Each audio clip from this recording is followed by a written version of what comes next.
Suscríbete a nuestro canal TVC Play y activa las notificaciones.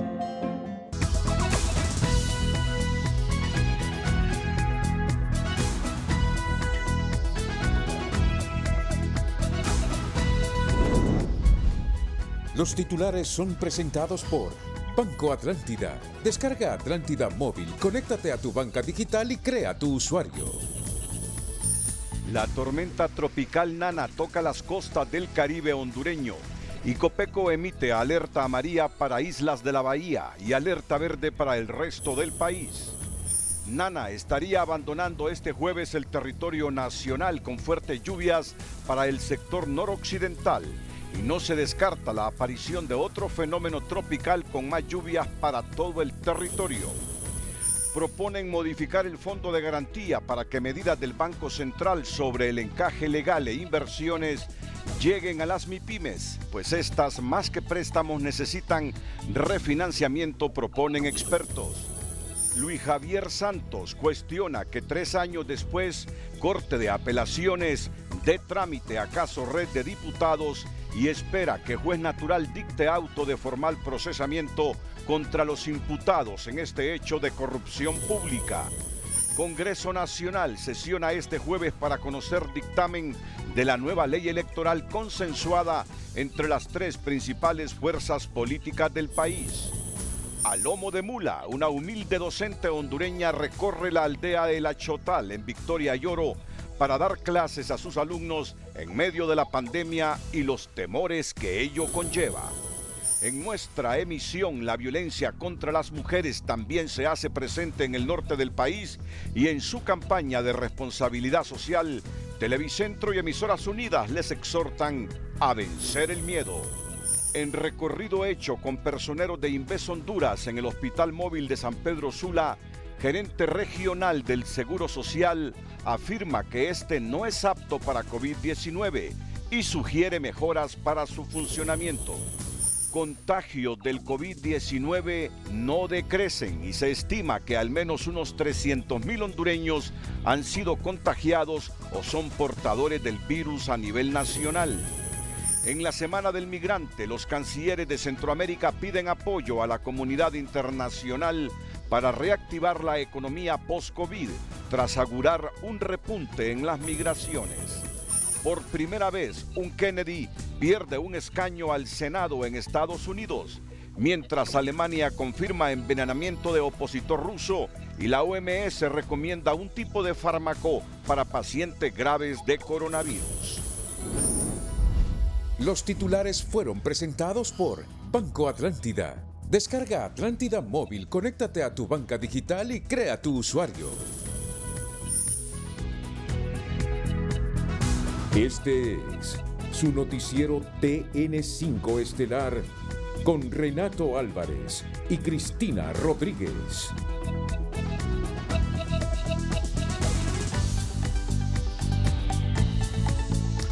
Muy buenas noches, Honduras. Bienvenidos a la emisión de este miércoles 2 de septiembre.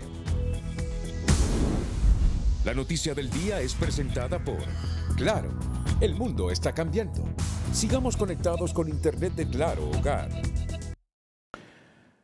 Nana se ha convertido en huracán y César Quintanilla nos tiene los detalles sobre la evolución de este fenómeno natural. César. Hola, ¿qué tal? Buenas noches, Renato. En efecto, un avión caza huracanes en este momento, precisamente cuando se marcan las 11 pasaditas allá en Estados Unidos, pues con ese horario acaba de salir del ojo de Nana y bueno, ya está reportando vientos de 120 kilómetros por hora. Una vez sobrepasó los 117 kilómetros por hora, pues ya es un huracán categoría 1 en la escala Saffir-Simpson, es decir, que se ha cumplido exactamente el pronóstico de Nana, que se tenía que una vez se moviera sobre el Golfo de Honduras, sobre aguas cálidas a 30 grados, entonces que superara la velocidad de los vientos que ha venido reportando. Entonces ya Nana a esta hora de la noche podemos confirmar que es un huracán categoría 1 y así como huracán azotará en las próximas horas las costas de Belice. Y aquí está justamente el sistema, el ojo en donde se encuentra y las bandas que están alimentando justamente a este sistema, que está dejando lluvias en varios puntos del país, en sectores de Yoro, departamentos de toda la costa caribeña de Honduras, y el movimiento continuará hacia el oeste, suroeste, es decir, que va haciendo un pequeño descenso directamente hacia la costa beliceña. Eso sí, una vez toque tierra, que será en la madrugada de este jueves, el fenómeno comenzará a debilitarse rápidamente. Ese incremento en los vientos que ha logrado en los últimos minutos, pues en las horas de la madrugada, quizás 2, 4 de la madrugada, comenzará a decrecer, pero mientras eso, pues comenzará a soltar mucha agua para los próximos minutos. Así que esa es la noticia relevante de los últimos minutos. Nana ya es un huracán y las bandas están sobre nuestras costas, así que podemos esperar mucha precipitación también para los próximos minutos sobre sectores del departamento de Cortés y puntos del occidente del país, además de las lluvias que ya se han reportado en Islas de la Bahía, que se siguen reportando en algunos puntos del sur del país y en zonas del occidente. Así estamos. ¿Y en el centro, en el centro y sur de la República, don César Quintanilla? En el sur sí se han reportado lluvias porque pues hubo alguna incidencia de este fenómeno, algunas bandas que tocaron la zona sur y de hecho hasta rachas de viento importantes que alcanzaron puntos del sur. Para horas de la madrugada es posible que se reporten, no se descartan lluvias aquí en el centro que pues no sean tan intensas, pero no se descartan porque tal como lo vemos, la tormenta es grande y muchas bandas están ingresando. Lo que pasa es que la actividad se está concentrando cerca del ojo y por eso las lluvias pues más fuertes se han concentrado en sectores de Islas de la Bahía, en puntos de Yoro, y el departamento de Atlántida también ha reportado precipitación. Esperaremos entonces que en las próximas horas, conforme el sistema continúe avanzando con un desplazamiento de 24 kilómetros por hora hacia el oeste, suroeste, entonces también se incremente la precipitación y alcancemos un poco de esa lluvia procedente de Nana aquí en la porción central del país. Nana ha dejado lluvias en el sur. Sí, Nana de hecho reportó algunos techos que se levantaron en el sur del país, rachas importantes porque hubo una conexión justamente de la humedad fría procedente de Nana encontrándose con pues humedad muy cálida de la parte sur y eso generó en tormentas localmente que se desarrollaron y dejó como consecuencia pues lluvias y rachas de viento importantes en la zona sur. A eso iba mi pregunta, ¿por qué lo que hemos visto en el centro del país hoy son cielos nublados pero no lluvia? Y sí estaba lloviendo en el sur del país, pero ya usted lo ha explicado. ¿Cuántos milímetros de agua está dejando este fenómeno, César? Bueno, se han contabilizado en departamentos como el sector de Yoro hasta 70 milímetros. Todavía no se tiene pues un dato exacto de cuánto está dejando, porque la proyección estaba entre 3 y 6 pulgadas por metro cúbico cuadrado. Entonces, más la cantidad de agua que pueda seguir precipitando en la madrugada de este jueves, sí podríamos alcanzar ese rango que ya había adelantado el Centro de Huracanes. Pero además de Nana, ustedes pueden ver en este mapa cómo viene una línea de ondas tropicales que se están moviendo sobre el Atlántico y en 48 horas estará una línea muy activa sobre nuestro territorio. De hecho, para la próxima jornada, para esta jornada de jueves, tenemos pronóstico de lluvias en el territorio hondureño. En la parte occidental, noroccidental, en horas de la mañana, hacia horas del mediodía, posiblemente lluvias aquí también en la porción central y hacia horas de la tarde en buena parte del territorio hondureño, todavía producto de Nana y el acercamiento de una línea de inestabilidad a nuestro país. De hecho, este es el pronóstico en zonas grises, ahí podemos ubicar la lluvia, cómo irá avanzando en el transcurso de la mañana y hacia horas de la tarde. Pues miren ustedes que todo el territorio hondureño está reportando precipitación para esta jornada. Por lo visto, de jueves. será un septiembre lluvioso, César. Sin duda alguna tendremos un septiembre muy lluvioso y lo preocupante es que todavía de esa lista de huracanes de una temporada totalmente atípica y superactiva que estamos viviendo, todavía faltan algunos fenómenos que se formen. Ya se formó Nana, ya se formó Omar y bueno, posiblemente en las próximas 48 horas aparezca pues, distante en el Atlántico Paulette y hay muchos nombres que todavía pueden formarse. Lastimosamente tenemos una jornada bastante o una temporada bastante activa y ya la Organización Meteorológica Mundial lo había adelantado. Esto es el calentamiento global, ¿verdad? Mucho vapor de agua en los océanos, y es el combustible para que todos estos fenómenos se estén fortaleciendo rápidamente. Y una muestra es Nana, que cerca de nuestras costas, y pese a estar cerca de costa, las temperaturas pues lo han llevado a que se convierta en huracán esta noche, las temperaturas muy cálidas cerca de las costas hondureñas. Ahí está, justamente el mapa de temperaturas. Mire, esta es la explicación por qué Nana se fue al Golfo de Honduras, por las temperaturas. 30 grados, están hirviendo nuestras aguas superficiales muy cerca de nuestras costas y esa es la consecuencia. Fenómenos tropicales que en este caso pues Nana está dejando solo lluvias, pero que todavía estamos en una temporada abierta y vamos a enfrentar los meses cruciales de esa temporada y quiera Dios que no nos encontremos con un huracán de categoría mayor que todavía no se ha formado en esa temporada, pero que sí hay pronóstico que se forme y se forma que sea cerca o lejos de nuestras costas. Ese es el deseo, pero cualquier cosa puede ocurrir en esta temporada. La noticia del día fue presentada por Claro, el mundo está cambiando. Sigamos conectados con Internet de Claro Hogar. Nuestro corresponsal en el Departamento Insular de Honduras, don Isaac Calic, desde Roatán, nos informa sobre el clima en este momento ahí en esa linda isla y en todo el Departamento Insular. Buenas noches, Isaac. Solo anticipo que luego tendremos a Nahum Monge desde La Ceiba y luego Sandy Gallardo desde Copeco. Primero con don Isaac Calic. Buenas noches, Isaac. Muy mojado.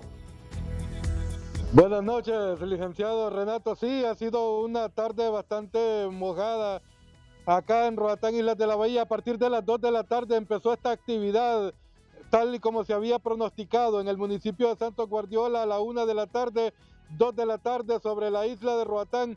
Ha dejado lluvia sobre todo el municipio, licenciado, inundaciones, principalmente en las comunidades que ya se sabía que iba a inundarse. La bahía de Los Fuertes, el sector de Spring Garden número 1, el Suampo, el mismo centro de Coxing Hall y también el hospital Roatán fue inundado a raíz de las lluvias, se inundó a raíz de las lluvias ocasionadas por la tormenta Nana. A raíz de esto también, licenciado, el aeropuerto internacional Juan Manuel Gálvez quedó pues inoperable, ¿verdad? Y se suspendieron los vuelos, tanto los que ingresaban a la isla, tanto como los que salían de la isla hacia el interior del país. La mayoría de las embarcaciones buscaron refugio para salvaguardar las unidades o las embarcaciones, sobre todo en las zonas de manglar y en las zonas de bancos que existen acá en la isla de Roatán. Las empresas tuvieron que despachar a los empleados a partir de las 2 de la tarde para sus viviendas para evitar cualquier impasse, ya de que hay una carretera en construcción y podría haber algún deslave o derrumbe en la misma. Tenemos una noche bastante fresca, bastante bien rica para nuestro ambiente. Una noche bastante fresca, no han habido vientos, solo ha habido lluvias, más que todo sobre la isla de Roatán, y se espera que ya mañana pues todo vuelva a la normalidad acá en nuestro sector insular. Licenciado Renato, eso es lo más importante en resumen, acá desde Roatán, Islas de la Bahía. Si no hay consulta, yo regreso con usted al estudio. Informe completo de Isaac Calic, el corresponsal Televicentro en el Departamento Insular de Honduras. Me dice César Quintanilla que lo peor para Islas de la Bahía prácticamente ha pasado. Y esto es una buena noticia, aunque la gente en Puerto Cortés, en Omoa, debe estar muy atenta a la evolución de este fenómeno climático. En La Ceiba, ¿cómo ha incidido, cómo ha impactado Nana, que ya es huracán? Nuestro corresponsal en Atlántida, don Nahum Monge, buenas noches. Gracias, buenas noches, licenciado Renato Álvarez en Estudio TN5 Estelar, y así es, precisamente a esta hora se pueden presenciar ligeras lloviznas sobre los distintos sectores de la Novia de Honduras, por lo cual las autoridades ya han iniciado a tomar medidas correspondientes, y este anuncio de que se convierte en huracán de categoría 1 ha puesto en alerta a las entes competentes. Y me acompaña Edgardo Amaya y también miembros del Cuerpo de Bomberos. Con Edgardo iniciamos porque ya hay posibles albergues aquí en la ciudad de Puerto de la Ceiba ante este fenómeno natural que podría dejar consecuencias. Buenas noches. Buenas noches, saludos a Renato en estudios. En efecto, por las directrices del señor alcalde, el doctor Francisco Sabio, Ya desde tempranas horas del día de hoy estuvimos en reunión todos los miembros que conformamos el SINAJER. Hemos hecho los preparativos necesarios, los inmuebles identificados como albergues distribuidos en los 3 sectores de la ciudad. Ya tenemos personal en apresto, al igual que insumos de primera necesidad. Y dentro del contexto de la pandemia, si llegáramos a tener la necesidad de albergar personas, también ya tenemos equipo de bioseguridad para garantizar ese aspecto en cuanto a la prevención del COVID. De igual forma te podemos informar que mantenemos las acciones de vigilancia y monitoreo en conjunto con todos los miembros de las instituciones que conformamos SINAJER en la ciudad de La Ceiba. Y hasta el momento vale la pena mencionarlo, Renato y a todos los televidentes, no hay incidencia de novedad que reportar en la ciudad. Desde las 3 de la tarde han comenzado lluvias y lloviznas ligeras y dispersas. No hemos tenido episodios ni de inundaciones ni de deslizamientos. Y por último, recalcar que los comités de emergencia locales en los barrios vulnerables de la ciudad de La Ceiba mantienen vigilancia permanente en sus sectores y hasta el momento no se reporta ninguna novedad de relevancia. Muchísimas gracias, Ricardo Maya. Francisco Rodríguez del Cuerpo de Bomberos, también atentos ante esta emergencia. Sí, muy buenas noches, Nahum y Renato en estudio.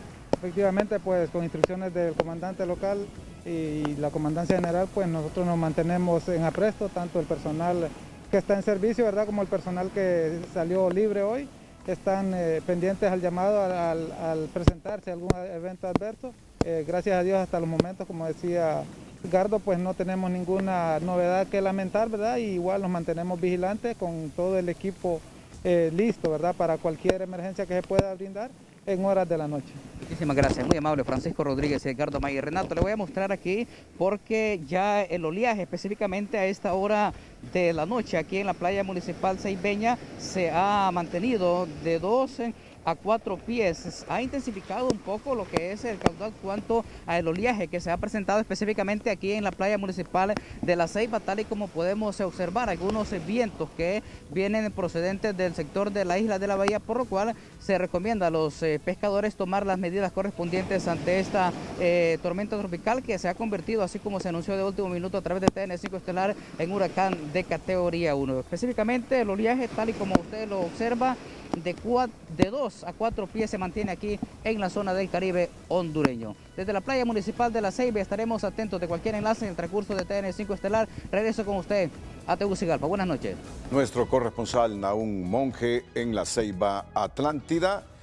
Un repaso a las incidencias de este huracán categoría 1 Nana desde Copeco con Sandy Gallardo. Buenas noches, Sandy. Buenas noches en estudio y también a todos los televidentes de Telenoticias. En estos instantes me acompaña Juan José Reyes, él es jefe de alertas tempranas de Copeco. Pues Nana ya se ha convertido en un huracán y varios departamentos están en alerta. Así es, el Centro Nacional de Huracanes lo está dando ya como un huracán categoría 1. Mantenemos las alertas como están, 17 departamentos en alerta verde, Islas de la Bahía en alerta amarilla. Tenemos reportes de Ceiba de fuertes precipitaciones en algunos sectores de Islas de la Bahía.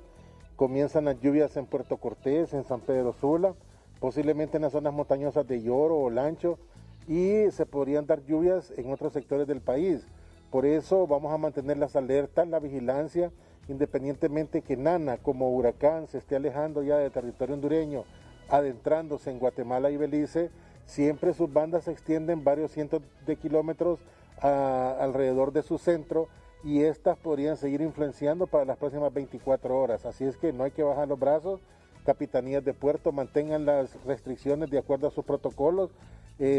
A los comités de emergencia local y municipal no hay que relajarse, hay que hacer vigilancia este día porque las precipitaciones en zonas montañosas podrían ser en rangos un poco más de lo que se ha mencionado y esto podría generar algún tipo de incremento en el caudal de algunos ríos o quebradas. Recomendaciones principalmente para estas zonas que están en alerta amarilla. Bueno, Islas de la Bahía ha afrontado fuertes vientos con ráfagas de hasta 80, 90 kilómetros. Han habido desprendimientos de techos, de lámina de zinc. No dudamos que hayan colapsado algunos árboles o rótulos. Esa información poco a poco va a estar llegando al Centro de Operaciones de Emergencia Nacional. Mañana muy temprano haremos una evaluación de daños en las Islas de la Bahía. Lo que sí no tenemos son personas desaparecidas y personas fallecidas. Esto es importante porque quiere decir que han hecho caso a las recomendaciones de no resguardarse debajo de árboles, rótulos, no cruzar ríos, quebradas o vados. Y también ha ayudado mucho que las capitanías de puerto han mantenido restringida la salida de embarcaciones, por lo tanto no tenemos ninguna que se encuentre a la deriva mar adentro. Bien, muchas gracias Juan José Reyes, jefe de alertas tempranas de Copeco, por darnos toda esta información y a seguir todas estas recomendaciones. Retorno con ustedes a estudios principales. En el mes de la patria, nada mejor que presentarles esta imagen, la de una mujer a lomo de mula, movilizándose desde su centro de trabajo para cumplir objetivos de nación en el sector educativo seriamente afectado por la pandemia, sin clases presenciales y con limitada cobertura de la Internet. Ella es la maestra María Teresa Gutiérrez, docente del Programa Hondureño de Educación Comunitaria PROECO, que trabaja en la Escuela Luz y Vida de la comunidad de La Chotal, jurisdicción de Victoria, en el departamento de Yoro. A esta noble mujer nada la limita a la hora de dar su esfuerzo y conocimiento para socializar el pan del saber entre los niños. Es mujer de armas tomar, entendiendo que sus armas son los libros y cuadernillos que en el momento de este video viene de entregar a sus alumnos. A grabarnos este nombre, María Teresa Gutiérrez, una maestra entre miles en Honduras que debemos admirar. La noticia positiva es presentada por Tigo. ¡Qué buena señal con la super recarga! Con gigas de internet para estar conectado desde 25 lempiras, todo incluido. Tigo, en todo lo que te mueve. Buenas tardes, soy la maestra de la escuela PROECO Luz y Vida. Ahorita vengo ya de regreso a dejar las tareas de los niños porque algunos hicieron presente al aula de clase. Su vocación por enseñar no detiene a esta maestra del Programa Hondureño de Educación PROECO para educar a sus alumnos en la comunidad de La Chotal, en Victoria Yoro, quien desde que inició la pandemia en marzo se ha trasladado en mula para entregar los cuadernos de la estrategia pedagógica Te Queremos Estudiando en Casa de la Secretaría de Educación. Y así hago entrega a los niños los cuadernos de trabajo de los que dan la Secretaría de Educación. Salgo en bestia para poder hacerles entrega. La comunidad no cuenta con una buena recepción de señal de internet por la geografía de la zona, lo que dificulta a los niños recibir su educación durante la pandemia, lo que hace que esta maestra lloreña no se detenga y cumpla con su deber. También María Teresa hace un llamado al gobierno para que oficialice las escuelas PROECO. Aquí no hay luz eléctrica para mandarle las tareas de los niños por internet. También pedimos a las autoridades que nos oficialicen las escuelas PROECO. Tenemos varios años de estar trabajando por contrato, entonces pedimos que nos ayuden en la oficialización de las escuelas PROECO. La Dirección Departamental de Educación de Yoro felicitó la labor que realiza esta ejemplar docente y exhortó a los demás maestros a imitar estas acciones. Nos sentimos orgullosos, contentos, la comunidad educativa, padres de familia y maestros en general. Es un ejemplo a seguir la docente, quien todos los días monta en una mula para buscar los niños de primero a sexto grado con la estrategia pedagógica Te Queremos Estudiando en Casa. María Teresa Gutiérrez expresó a Telenoticias que se siente bien a pesar de las dificultades por la pandemia, pero su dedicación y pasión por enseñar puede más. La noticia positiva fue presentada por Tigo. ¡Qué buena señal con la super recarga! Con gigas de internet para estar conectado desde 25 lempiras, todo incluido. Tigo, en todo lo que te mueve. Y estamos totalmente seguros que como esta maestra hay miles de mujeres más que se dedican a la docencia y hombres también que ponen de su bolsa para cumplir con los objetivos de educación en los jóvenes hondureños. Son maestras heroínas que abundan en Honduras como maestros héroes también. Este jueves Televicentro estrenará su novela Con Causa, Vencer el Miedo, que busca concienciar sobre el problema de violencia hacia la mujer. Y en el marco de este lanzamiento le acompaña una campaña de responsabilidad social junto a Emisoras Unidas, Televicentro y el Ministerio Público. La violencia contra la mujer se ha incrementado en esta pandemia por el confinamiento y un sector donde los casos y relatos son preocupantes es San Pedro Sula. Así nos lo cuenta Meilin Coto.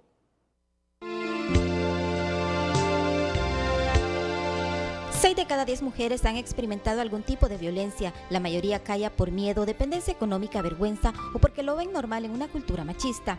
Conocimos a esta mujer, a la que llamaremos Dinora, marcada desde su niñez por un abuso sexual y un matrimonio conflictivo.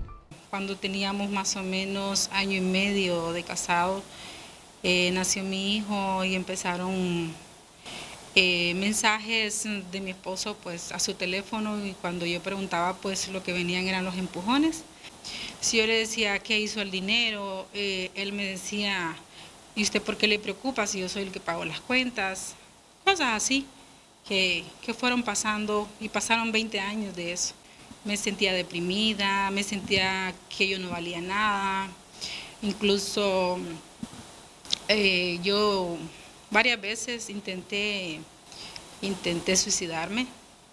La violencia no distingue edad, pero basado en denuncias, el Ministerio Público estima que en la zona norte la mayoría de casos se da en mujeres de entre 18 a 35 años en zonas urbanas. En San Pedro Sula, el sector de Cofradía, el sector en el centro de la ciudad y el sur de la ciudad, colonias como la Rivera Hernández, las Lomas del Carmen. Y también las denuncias pues han incrementado también en Choloma. El año pasado las denuncias de violencia doméstica llegaron a un número aproximado de 5.000 denuncias. Este año estamos, a pesar de la pandemia y el confinamiento en el que nos hemos encontrado, el total de las denuncias está en 1.655 denuncias. Otras prefieren buscar centros de apoyo como Ciudad Mujer u organizaciones como el Centro de Derechos de Mujeres y Foro de Mujeres por la Vida, donde se les da acompañamiento psicológico y legal para romper el círculo de la violencia. Durante el tiempo de confinamiento se han atendido alrededor de 700 mujeres, de las cuales hemos identificado que el 80% son víctimas de violencia doméstica, un 10% de violencia sexual y un 10% de violencia intrafamiliar. Es por eso que el programa ha buscado estrategias donde se puedan orientar a fortalecer la autonomía económica para no crear esa dependencia con el agresor. De las más de 1.600 denuncias registradas por el Ministerio Público en los últimos 6 meses abarcando la zona norte, 170 fueron en flagrancia, pero según esta experta, el resto puede caducar en instancia judicial si la víctima deja el proceso. En peores casos, si no existe una denuncia, puede conllevar a una tragedia. Meilin Coto, Telenoticias. El precio del dólar y el euro es presentado por Credomatic. Ahora es el turno de todos. Llegó la hora de reinventarnos y mover la economía para levantar el país.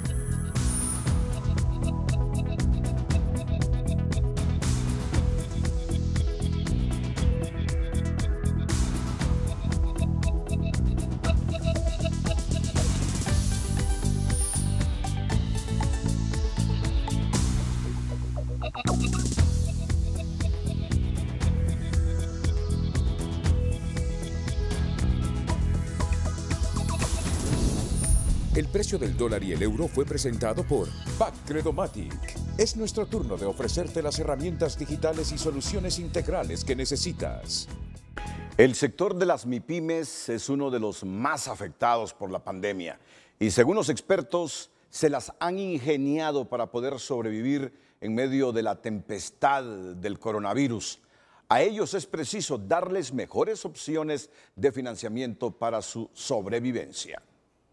Economía Hoy es presentado por Banco de Occidente. Apoyando la transformación agrícola, ofrece agrocrédito 8.7. Los médicos afirman que las personas con enfermedad de base son las que tienen mayor riesgo de morir por COVID-19. Pero si de economía hablamos, los economistas afirman que los micro, pequeños y medianos empresarios son los que se han visto más afectados durante la pandemia. Tal es el caso de Arturo Sosa, un barbero que después de 4 meses en confinamiento y sin trabajar, retornó a sus labores con más deudas por las medidas que debía aplicar para poner en marcha su negocio. Sí, no trabajamos y pagamos local, electricidad, internet, todo eso se estuvo pagando, no había entrada de dinero, ¿verdad? ¿Fueron meses difíciles para usted y su familia? Sí, muy difíciles.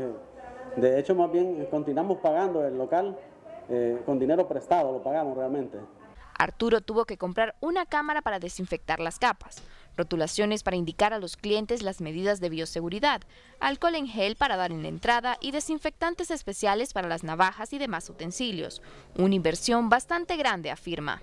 No, pues nosotros los microempresarios nunca estamos listos porque no mantenemos efectivo ni en el banco ni en caja, ¿verdad? ¿Cómo hizo? Pues con dinero prestado. Familiares me prestaron dinero, otros me ayudaron.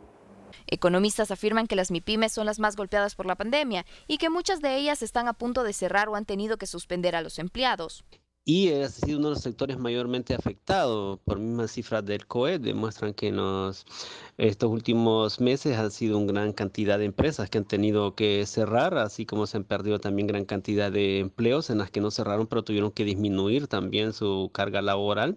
Para el economista Elmis Cárdenas, es necesario flexibilizar las medidas de financiamiento y ayudar a los emprendedores a actualizarse con el mercadeo digital. Entonces, en el corto plazo, yo creo que el apoyo sería principalmente financiero, y ahora el cambio tecnológico que nos ha traído la pandemia apoyo en mercadeo. Digamos, ya hemos visto que hay varias plataformas que les han permitido cambiar un poco los canales de comercialización.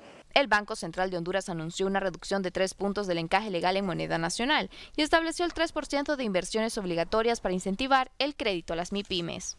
Según las autoridades del país, el 70% de los empleos son generados por las MIPYMES. Esto significa que son la columna vertebral que sostiene la economía nacional. Sandy Gallardo, Telenoticias. Economía Hoy fue presentado por Banco de Occidente. Apoyando la transformación agrícola, ofrece agrocrédito 8.7.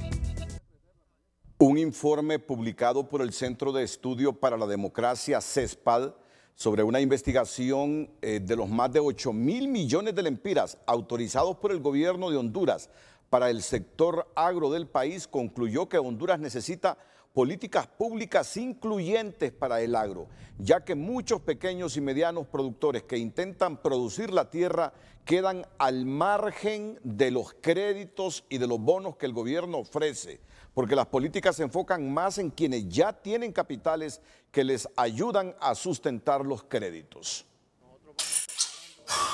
Según un informe publicado por el Centro de Estudio para la Democracia, CESPAD, sobre una investigación de los más de 8.000 millones de lempiras autorizados por el gobierno de Honduras para el sector agro del país, la mayoría de los 385.000 productores no han logrado beneficiarse con esos recursos. A lo que ha anunciado el gobierno, que tiene diferentes programas de crédito para los pequeños y medianos agricultores, desde las organizaciones campesinas denunciamos que el sector está en total abandono, no ha sido posible el acceso a estos créditos, ya que no nos brindan las condiciones diferenciadas para los pequeños y medianos agricultores. El gobierno ha emitido un total de 6 PCMs orientados a reactivar el sector agro del país. Rafael Alegría expresa que dichos proyectos priorizan al sector agroexportación y no a los pequeños productores. El problema que tenemos es que esos recursos financieros no van para las instituciones tradicionales del sector agrícola, como el Instituto Nacional Agrario, la Secretaría de Agricultura, no tenemos Banco Financiero de Desarrollo, y estas instituciones han sido sustituidas por otras instituciones que no tienen nada que ver con el sector agrícola. Ejemplo, las Fuerzas Armadas, el sector privado financiero, que nunca les ha interesado la producción de granos básicos. La investigación de la CESPAD concluyó que Honduras necesita políticas públicas incluyentes para el agro, ya que muchos pequeños y medianos productores que intentan producir la tierra quedan al margen de los créditos y de los bonos que el gobierno ofrece. Para nosotros son políticas desiguales y discriminatorias, ya que no nos permite acceder a estos recursos que están anunciando a través de diferentes programas. Ante esto, nosotros proponemos que se implemente un programa de crédito agrícola con tasas de intereses diferenciadas, garantías solidarias, y que este crédito sea próximo a los pequeños y medianos agricultores en las diferentes comunidades del país. Según la Organización de las Naciones Unidas para la Alimentación y la Agricultura, los productores hondureños generan el 70% de los alimentos a nivel nacional. Sandy Gallardo, Telenoticias. La Comisión de Energía del Congreso y la Junta Interventora de la Empresa Nacional de Energía Eléctrica sostuvieron una reunión con el fin de buscar soluciones a los problemas de la estatal eléctrica. Seguirán realizando reuniones virtuales en lo que resta del año para dictaminar iniciativas que sean de verdadero beneficio para la población. El secretario de Finanzas, Marco Midense, llegó este día al Tribunal Superior de Cuentas para rendir su declaración jurada de bienes, ingresos, pasivos y activos que posee como parte de las obligaciones que debe cumplir para desempeñarse en el cargo. He sido nombrado recientemente a rendir mi declaración jurada. Es importante para mí poder ser una persona que rinda cuentas al pueblo hondureño. Y quiero comenzar con dar mi declaración jurada de bienes, de ingresos, activos y pasivos, para poder comenzar en esta ruta de la transparencia y rendición de cuentas. El funcionario también acompañó este miércoles al presidente Hernández, a la ministra de Salud y autoridades de la OEPS, que se reunieron con la Fuerza Viva de Ciguatepeque. Ahí prometieron que restablecerán el hospital de la localidad y que se necesita dotar del presupuesto necesario para ejecutar toda esta reingeniería en el hospital de Ciguatepeque. La última disposición del Banco Central de Honduras de reducir el encaje legal para incentivar las MIPYMES no parece ser la mejor de las opciones, sostienen economistas, al indicar que los emprendedores, más que nuevos préstamos, necesitan flexibilización para refinanciar los que tienen, y de ahí que debe reorientarse el fondo de garantía para que accedan a créditos y para que los refinancien. El Minuto Financiero es presentado por Banco Ficosa. Comprar lo hecho en casa es tener corazón catracho, porque cuando consumimos lo nuestro, crecemos todos. Ficosa, tu salud está en tus manos. La decisión del Banco Central de reducir el encaje y disminuir las inversiones obligatorias no es opción para las MIPYMES, asegura este analista. Están colocando más dinero para nuevos créditos cuando lo que necesitan los emprendedores es refinanciar sus préstamos para seguir operando. La mayoría de las MIPYMES son informales y por lo tanto no cuentan con acceso a crédito, por lo tanto no son elegibles al beneficio. Y número dos, de las restantes MIPYMES, probablemente muchas de estas se encuentran en la central de riesgos debido al impacto económico negativo del COVID. En este sentido, lo que estas MIPYMES requieren es una reestructuración o refinanciamiento de sus créditos, dada la caída de ingresos, no nuevos créditos. Con la medida, el encaje pasa del 12 al 9% y las inversiones obligatorias las establecieron en un 3%. Esto permite liberar más de 8.000 millones de lempiras adicionales para el fondo de garantía de la MIPYME, al cual no acceden los emprendedores porque se están manejando a través de instituciones financieras con muchas regulaciones. Los datos lo dicen, de los 2.500 millones del fondo de garantía MIPYME, apenas se ha usado el 3.8%, apenas se han desembolsado 40 millones.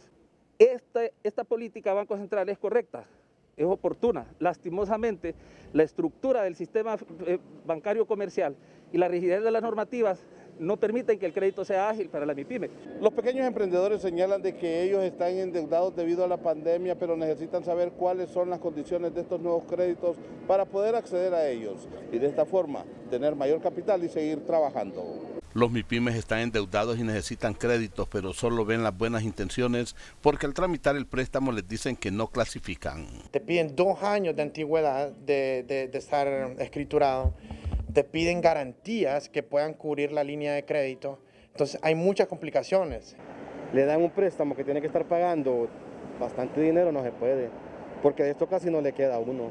Representantes del sector crediticio señalan que la medida está revestida de buenas intenciones, pero no es probable que entre en vigencia a corto plazo. Es una medida de mediano plazo. En el corto plazo probablemente no vaya a generar el impacto que se está esperando. La decisión permitirá reducir la tasa de interés y aumentar la liquidez, pero se necesita que estos recursos estén accesibles para las micro, pequeñas y medianas empresas. Nelson Lanza, Telenoticias.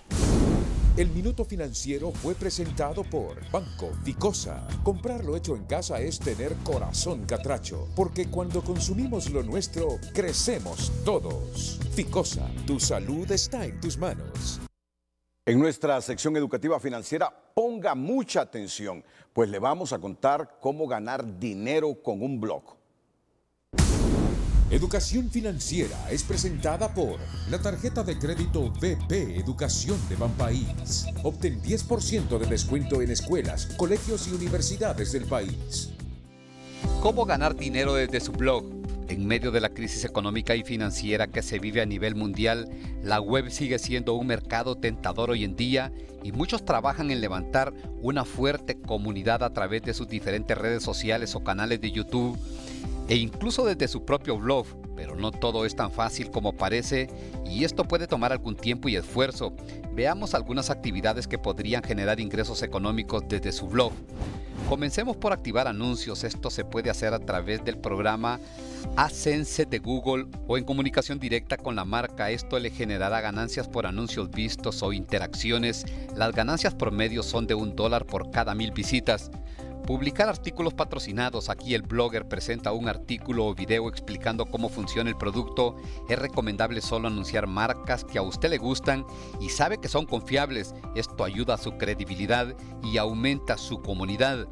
Vender productos propios. Esta es la forma más potencial para ganar dinero desde su blog. Pero antes de comenzar a vender, asegúrese de haber creado un buen nicho de seguidores o lectores. Puede vender ropa, libros, cursos educativos o lo que usted desee. Si usted no tiene productos propios, puede hacer uso de un programa de afiliados y así venderlos de alguien más. Este es un proceso simple y recibe un porcentaje por cada venta. Basta con colocar el enlace de uno de sus artículos en el blog invitando a sus lectores a entrar al sitio, pero recuerde que solo puede recomendar productos y servicios que usted usa, conoce y que sabe que son buenos. Crear un blog es una buena estrategia para aumentar sus ingresos y aprovechar al máximo su tiempo. Educación Financiera fue presentada por la tarjeta de crédito BP Educación de Banpaís. Obtén 10% de descuento en escuelas, colegios y universidades del país. Más adelante aquí en el noticiero Líder, el próximo miércoles Consejo Nacional Electoral decide si inscribe o no a 3 partidos políticos más, incluido El Salvador de Honduras. Antes, en nuestra sección Un día como hoy, el buscador Google lanza al mercado Google Chrome, su navegador web con el que buscaba robar mercado a Microsoft. Un día como hoy es presentado por Banco Ficenza. Te conoce, te entiende. Un día como hoy, 2 de septiembre, en el año 2008, Google, el buscador de Internet, hace pública su nueva apuesta para tratar de robar mercado a Microsoft. El buscador ultima los detalles de Google Chrome, su navegador web, disponible a partir de esta fecha en más de 100 países en su versión de prueba. Según la compañía, se trata de un programa mucho más veloz que sus competidores para el manejo de páginas ricas en videos e imágenes. Lo que realmente necesitamos no es un navegador, sino una plataforma moderna para portales y aplicaciones, y eso es lo que hemos querido diseñar, señaló Sundar Pichai, vicepresidente para la gestión de productores en un blog de la empresa. Chrome estará disponible con su código fuente abierto, lo que permitirá a cualquier programador desarrollar sus propias aplicaciones. El anuncio del gigante de la red fue interpretado por la prensa especializada como la entrada de Google a los dominios de Microsoft, una empresa que creció hasta colocarse como líder gracias a su sistema operativo de Windows y de su navegador Explorer. En la actualidad, la empresa creada por Bill Gates cuenta con el 72% del mercado de los navegadores, gracias a su Explorer. Le siguen el Firefox de Mozilla con el 20% y Safari de Apple con el 6.4%. Un día como hoy fue presentado por Banco Ficenza. Te conoce, te entiende.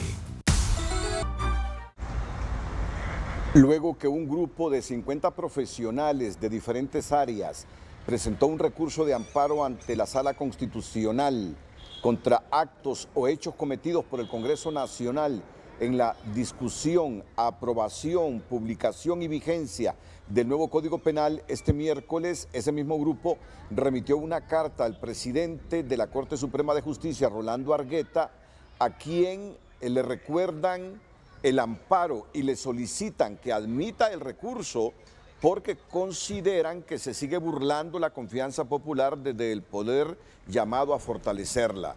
Concluye el escrito que se agrava la crisis en todos los ámbitos de la vida nacional y la Corte Suprema de Justicia no puede permanecer indiferente. La reactivación del caso Red de Diputados, si bien es una especie de justicia tardía, la apuesta de la UFERCO es que la juez natural que conoce la causa emita el auto de formal procesamiento contra los implicados en esa red de corrupción pública, dijo a Telenoticias esta noche el fiscal Luis Javier Santos. Con la reactivación del caso Red de Diputados por parte de la Corte Suprema de Justicia, el jefe de la Unidad Fiscal Especializada contra Redes de Corrupción, UFERCO, Luis Javier Santos, cuestiona la tardanza del Poder Judicial para resolver el recurso de apelación que presentó el Ministerio Público en el 2017. Lo que vemos negativo es que esa decisión se haga 3 años y 6 meses después de que se haya interpuesto la apelación. No podemos seguir con una justicia tan tardía, ya que la ley procesal establece el término de 2 meses para resolver ese tipo de recurso. Y que se haga después de 3 años, 6 meses, pues lo vemos, es inaceptable. Santos también explica que esperan que la decisión de la jueza sea dictar auto de formal procesamiento, porque las pruebas que presentó el Ministerio Público son contundentes. Y nosotros sí consideramos que hay elementos suficientes desde el momento que están las transferencias o los cheques que fueron depositados en las cuentas personales de las personas que fueron imputadas. Es la juez quien tiene que tomar una decisión apegada a derecho. Ahí que nosotros consideramos que si la misma es apegada a las normas que establece el Código Procesal Penal, y el Código Penal debe de dictarse un auto de formal procesamiento. Pero esperaremos lo que resuelva la señora juez natural. La defensa de los 5 ex parlamentarios acusados por el supuesto delito de malversación de caudales públicos aseguró que debido a las reformas que sufrió la ley orgánica del presupuesto, tendrá que ser el Tribunal Superior de Cuentas quien conozca en primera instancia la investigación de este caso. Será el Tribunal Superior de Cuentas quien deberá conocer en la primera fase el hecho de las investigaciones para efecto que una vez que ha profundizado en las mismas, pueda en su momento determinar si hay responsabilidad civil, administrativa y entonces en último caso criminal. Entonces prácticamente en este caso estaríamos a espera de que la juez decida o valore estos 2 aspectos, que considero yo que en función de las reformas lo más viable podría ser, y en relación a lo que obra el proceso, dictar el sobreseimiento o en última instancia enviar el expediente al Tribunal Superior de Cuentas para que sea este que en su momento se pronunciara. Para este jurista sorprende la decisión de la Corte Suprema de Justicia, quien quiere lavarse la cara por sus últimas resoluciones que han favorecido casos de corrupción. El fallo sorprende dada la tradicional actitud obsequiosa del Poder Judicial al momento de proteger a funcionarios cuestionados por el mal manejo de los fondos. Pero hay que ver también que estas personas ya no son políticamente relevantes, pues pareciera que quiere lavarse la cara y está obligando al juez que conozca del asunto a decretar auto de formal procesamiento. Los profesionales del derecho explicaron que los exdiputados Augusto Domingo Cruz Asensio, Héctor Enrique Padilla Hernández, Audelia Rodríguez Rodríguez, Denis Antonio Sánchez Fernández y Eliazar Alexander Juárez Sarabia, al ser encontrados culpables podrían enfrentar una pena máxima de 15 años con el nuevo Código Penal. A través de su cuenta de Twitter, el Consejo Nacional Anticorrupción mostró el último reporte del ranking realizado por la Red Interamericana de Compras Gubernamentales, con la lista de los países mejor y peor preparados de la región frente a procesos de compras públicas por la emergencia de la COVID, mismo donde Honduras aparece en penúltimo lugar del ranking, superado solamente por la isla de Santa Lucía. Según el informe, en una escala de 1 al 5, siendo 5 el mayor puntaje, las agencias indicaron su percepción a modo de autocalificación en cuanto al nivel de preparación y respuesta de los países. En ese sentido, Honduras alcanzó calificación 3, indicando que los principales retos a superar se encuentran en la disponibilidad de precios comparativos y el reconocimiento gubernamental de la ONCAE y la normativa vigente como líder en el tema de compras, además de robustecer de las herramientas tecnológicas a esa instancia para mayor transparencia. También sugieren un respaldo en cuanto a precios internacionales de insumos y lograr el reconocimiento de la ONCAE y normativa vigente como líder en esas dinámicas. La Red Interamericana de Compras Gubernamentales es un mecanismo del sistema interamericano que provee cooperación técnica horizontal de alto nivel para generar y fortalecer vínculos entre sus miembros, promover el intercambio de recursos humanos, técnicos, financieros y materiales para la generación de conocimientos, experiencias y buenas prácticas en las compras públicas entre los Estados miembros de la Organización de los Estados Americanos.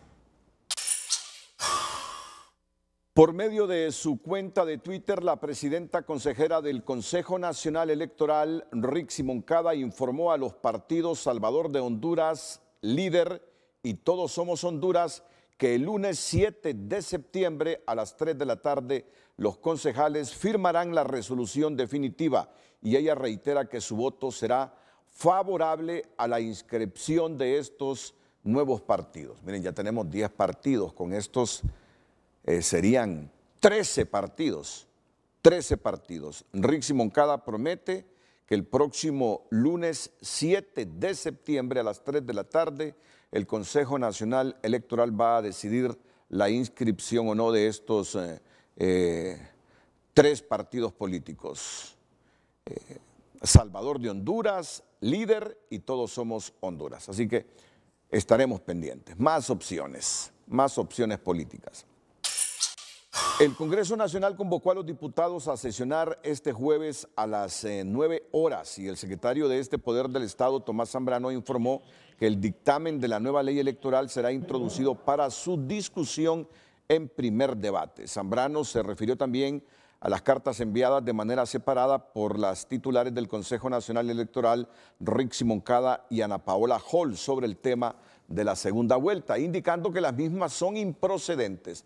El parlamentario explicó que se tomarán como cartas y no como proyectos, ya que no fueron proyectos aprobados por el Pleno del Consejo Nacional Electoral, por tanto, no se les daría ningún trámite.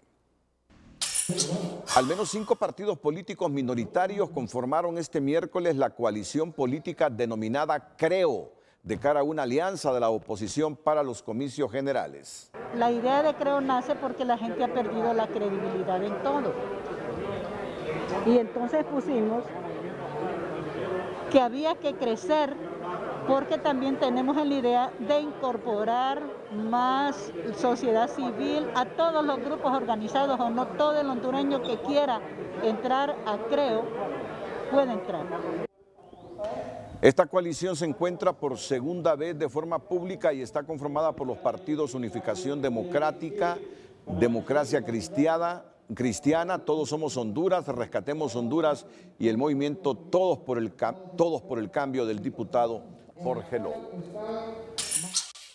También el PNUD ha emitido hace algunos minutos un comunicado donde establece que previo a la presentación del dictamen oficial de la nueva ley electoral ante el Pleno del Congreso Nacional, se ha excluido de los debates de la comisión en los últimos días a nuestro representante Tomás Antonio Ramírez y a miembros de otros partidos políticos.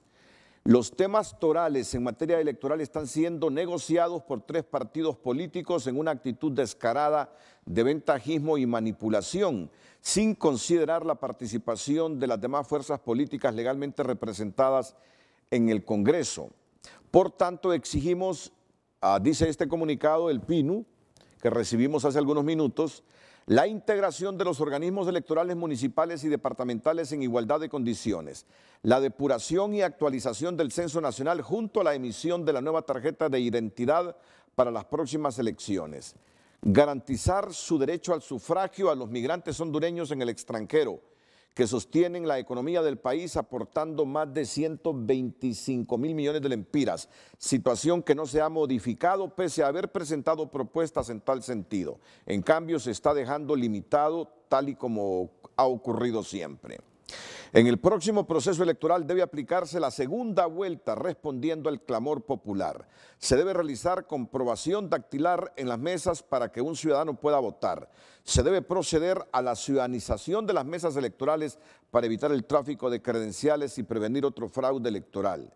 Este dictamen no puede ser entregado al Pleno sin haber sido discutido, aprobado y firmado por los miembros de la comisión, por lo que, de no ser así, se estaría violentando la ley, afirma el Partido Innovación y Unidad PINU. Los movimientos en el servicio exterior y los cambios a lo interno del gabinete de gobierno genera suspicacias entre algunos analistas, donde solo en los últimos 3 años Honduras lleva igual número de embajadores ante el principal socio y aliado, Estados Unidos. Gracias, canciller. Los más frescos cambios al más alto nivel en la representación diplomática de Washington y el Reino de España abren todo un abanico de interrogantes entre muchos hondureños. Creo que el gobierno tendría que dar o debería de dar una explicación, puesto que estamos hablando de 2 de las embajadas más importantes en el servicio exterior.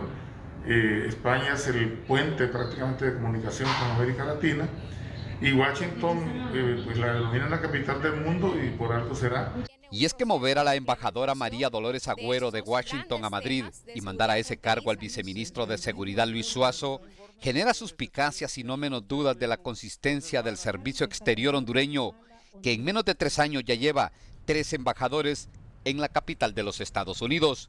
Se cambia embajador en los Estados Unidos ya por 3ª vez en esta administración, es decir, hemos tenido menos de un embajador por año.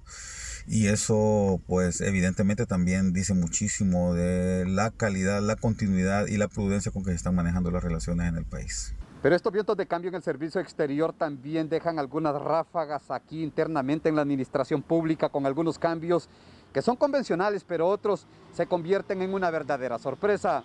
En efecto, en el patio local el cambio más repentino y también suspicaz es de la salida de Rocío Tábora de la Secretaría de Finanzas, así como también los movimientos recurrentes en la conducción de la estatal eléctrica, que en menos de 2 años ya lleva 2 gerentes y 2 comisionados presidentes de la Junta de Intervención. Pero en este caso, el ENE, hemos tenido gerentes tras gerentes, gerente tras gerente, y hoy estamos intervenidos. Que no vaya a aparecer después que viene otra comisión interventora. Eso sería catastrófico para la institución. En las últimas horas se anunció el retorno al país de 20 diplomáticos, entre ellos el embajador de España, así como cambios en 7 embajadas, movimientos con membrete internacional que podrían rimar con renuncias y renunciados en el gobierno central, unos que se tiran del barco antes que entre el agua y otros que no terminan de encajar en un gobierno que trata de llegar al final de su gestión prácticamente a gatas. En el marco de la segunda conferencia internacional de migración, los cancilleres de América Central piden a la comunidad internacional apoyo para reactivar la economía post-COVID-19 y así frenar las corrientes migratorias que seguirán en aumento, advirtieron.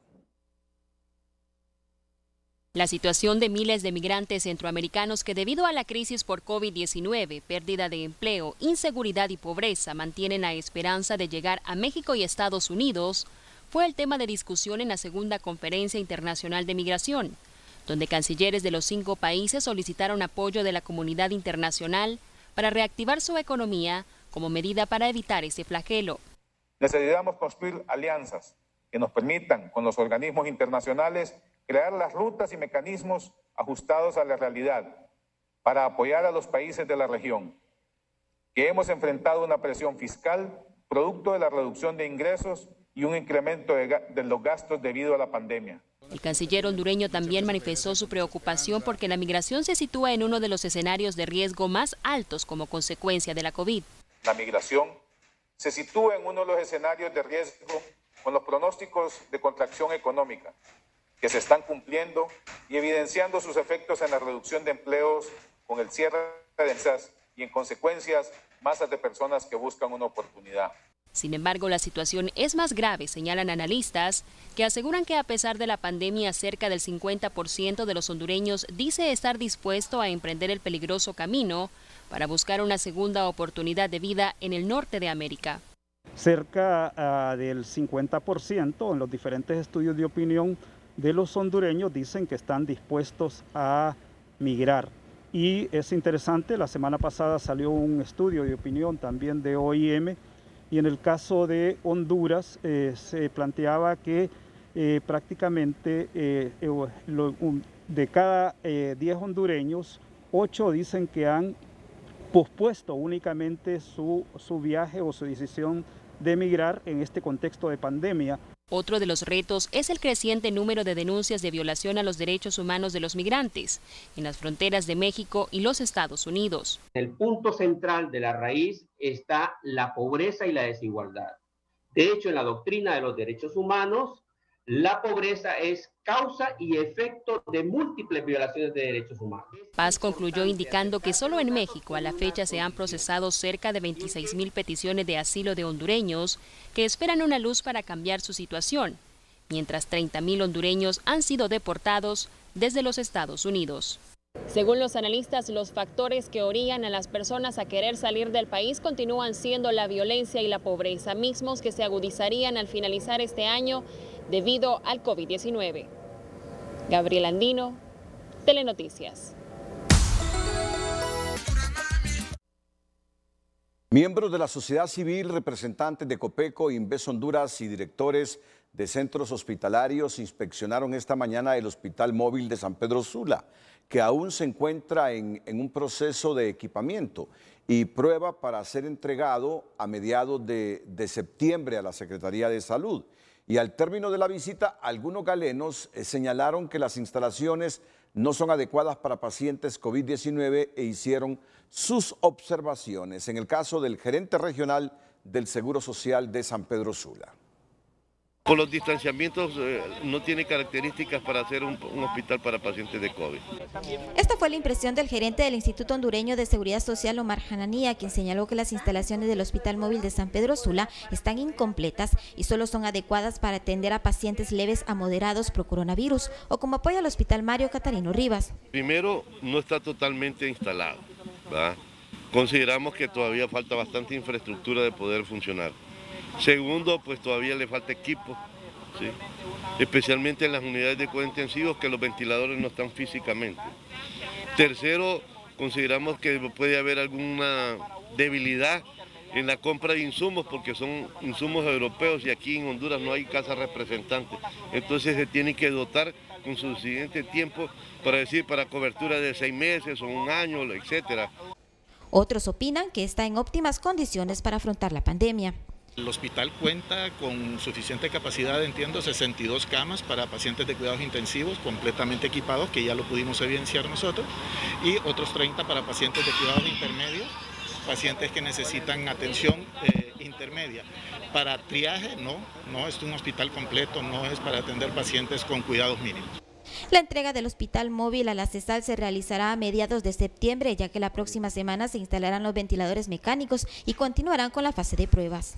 Ya está prácticamente, yo diría un 98%, y nos manifestaron que en la primera quincena de septiembre estará listo para ser entregado a CESAL. Entiendo que la ministra de Salud ya está trabajando en un punto importante, en la contratación de médicos, enfermeras y todo el equipo. El Hospital Móvil de San Pedro Sula llegó el 10 de julio junto con el de Tegucigalpa. Se tenía prevista su funcionamiento para el 15 de agosto, fecha que se ha venido postergando al detectar equipo defectuoso. Meilin Coto, Telenoticias. Un grupo de 70 profesionales en diferentes campos conformó el movimiento Patria, con el objetivo de velar porque el manejo de la emergencia sanitaria sea el adecuado para evitar más muertes en el país, y ante las falencias demostradas en el manejo, proponen que el gobierno traspase la responsabilidad a una comisión de expertos. Entonces hacemos el reclamo para que el gobierno delegue esa responsabilidad en gente que entiende, que serían médicos, economistas, básicamente, para que enmienden el curso y tomen las medidas que se necesitan para ya salir de este problema. Un comité, una comisión de emergencia nacional. En la medida que esto no se hace, van a ser más los muertos y más el desastre.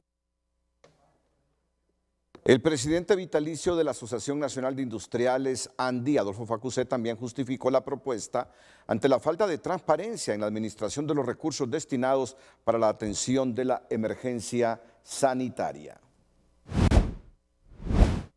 En las últimas 24 horas, autoridades del Hospital Cardiopulmonar del Tórax reportaron que debido a la baja afluencia de pacientes en las salas habilitadas para la atención del COVID-19, 4 de ellas retornan a la atención para pacientes con otro tipo de enfermedades crónicas, como la tuberculosis, cardiología y el VIH-Sida. Actualmente este centro asistencial cuenta con una ocupación de 36 pacientes contagiados con la COVID y 3 en cuidados intensivos. Según proyecciones de expertos médicos, unas 300.000 personas se han contagiado con el virus en las principales ciudades de la República, y el hecho de que existan cupos en los hospitales no significa que el coronavirus ha desaparecido. La aparente calma que vive el país en medio de la emergencia sanitaria no es motivo para confiarse, advierten los expertos, que consideran que en Honduras hay más de 300.000 personas contagiadas por el virus, solo en las ciudades donde hay más concentración de personas. Pensamos desde la plataforma que en los centros urbanos principales del país, donde viven unos 3 millones de personas, aproximadamente un 10 a un 15% de la población se ha infectado. Eso significa que todavía la gran mayoría de gente, o sea, más del 80%, somos susceptibles, y por lo tanto el llamado es a cuidarnos los unos a los otros.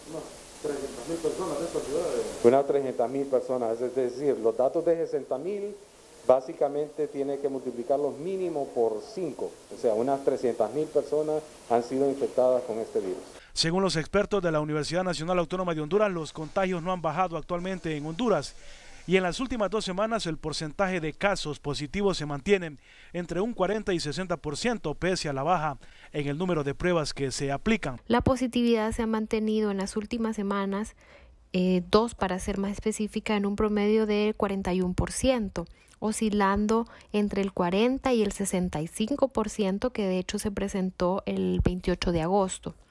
Hemos podido observar que existe alta incidencia de casos en algunos municipios de departamentos de Colón, Olancho, La Paz y algunos de Cortés también. Las propias autoridades sanitarias están conscientes de la realidad que se vive en Honduras y le insisten a la población a no bajar la guardia, porque el hecho que los hospitales estén vacíos no necesariamente significa que la pandemia se terminó. Es importante aclarar a la población, los casos COVID siguen en incremento, no ha bajado. Lo que sí hemos realizado varias estrategias como Secretaría de Salud junto con el Gobierno de la República, son, valga la redundancia, estrategias importantes a través de los centros de triaje, a través de las brigadas que van de casa en casa, hacen una detección temprana de los pacientes, se les da tratamiento, y eso lo que hace es que hace que los hospitales están menos abarrotados, ¿verdad? Cuando se identifica tempranamente el paciente, son menos pacientes los que vamos a tener en los hospitales. Pero la pandemia, los casos detectados COVID-19 van en ascenso. Así es que creo que es un momento importante para decirle a la población, no baje la guardia. Según las autoridades sanitarias, por ahora se alcanzó una meseta, pero con el retorno a la nueva normalidad, la población debe intensificar las medidas de bioseguridad.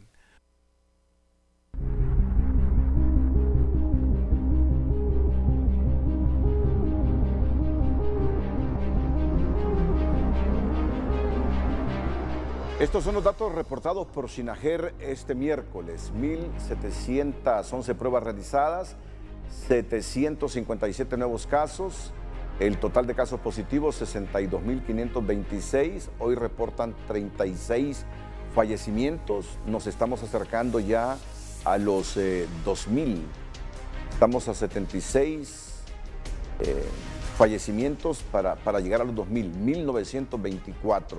Total de recuperados, 11.147. Hoy se anunció la recuperación de 717 pacientes. Cuando regresemos, Televicentro y Emisoras Unidas recuerdan al talentoso cantautor y publicista hondureño Romeo Irías, a un mes de su fallecimiento.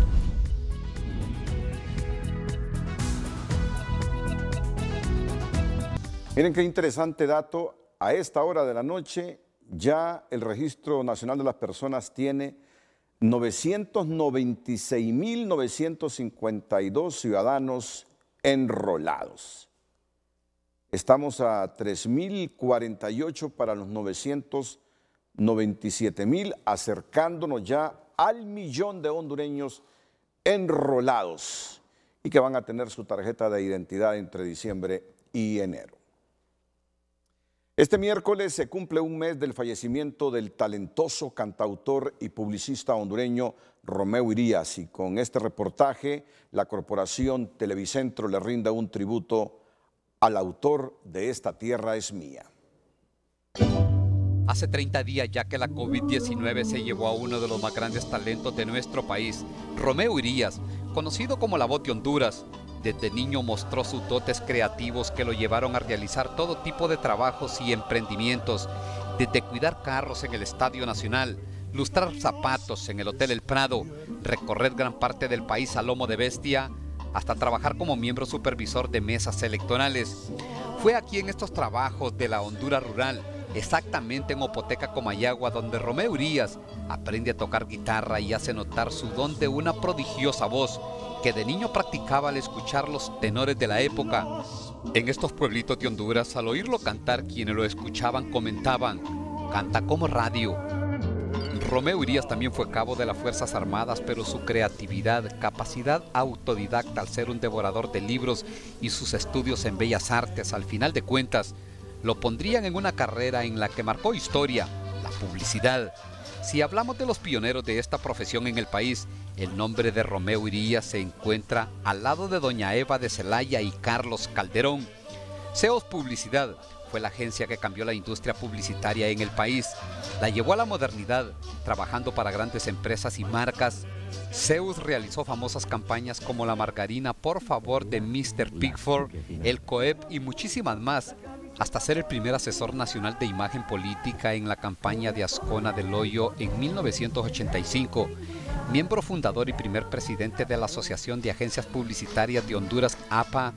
De la mano de su desarrollo profesional en las comunicaciones, iba el canto, por el cual hoy es el más recordado como el cantautor que con sus íconos grupos nacionales de los 60, Voces Universitarias y la Estudiantina de Derecho, le cantó a la patria y la representó en diferentes partes del mundo con una voz privilegiada, cantándole a Honduras y dejando una de las más bellas canciones que se le ha escrito a nuestro país, llena de un amor profundo a esta tierra, y que en su última entrevista la describió así: esta tierra mía recoge todo lo que se le puede decir a un país. Una de las frases de esa canción que más me gusta es que Honduras es hogar del mundo, es suelo fecundo para el que la quiere.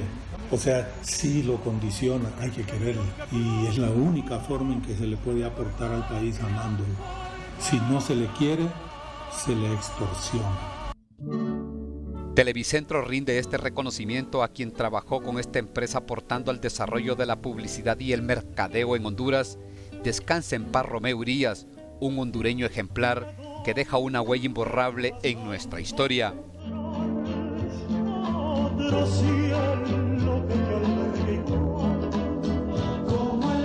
El hecho, la frase y la imagen del día con Telma Mejía.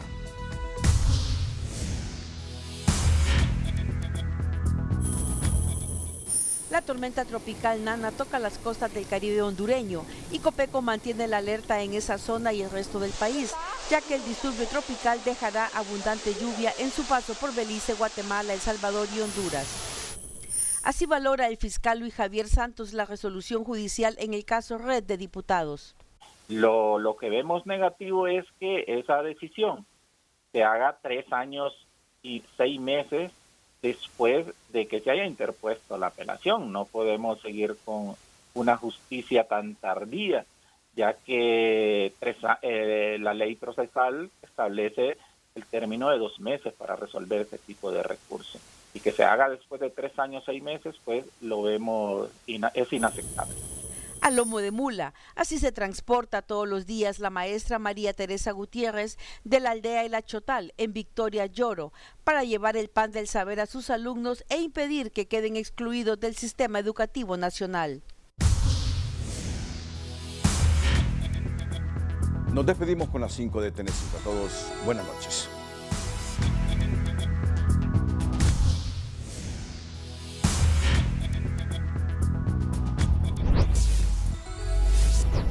Epidemiólogos estiman que en las principales ciudades del país hay unos 300.000 hondureños contagiados de la COVID-19. El gerente del Instituto Hondureño de Seguridad Social de la Zona Norte afirma que se le deben hacer modificaciones al hospital móvil en San Pedro Sula para que sean aptos para atender pacientes COVID. Congreso Nacional conocerá este jueves el dictamen de la nueva ley electoral que fue consensuada entre las 3 principales fuerzas políticas del país. Proponen modificar el fondo de garantía para que las medidas del Banco Central sobre encaje legal e inversiones lleguen a las MIPYMES. Cancilleres centroamericanos piden apoyo a la comunidad internacional para reactivar la economía.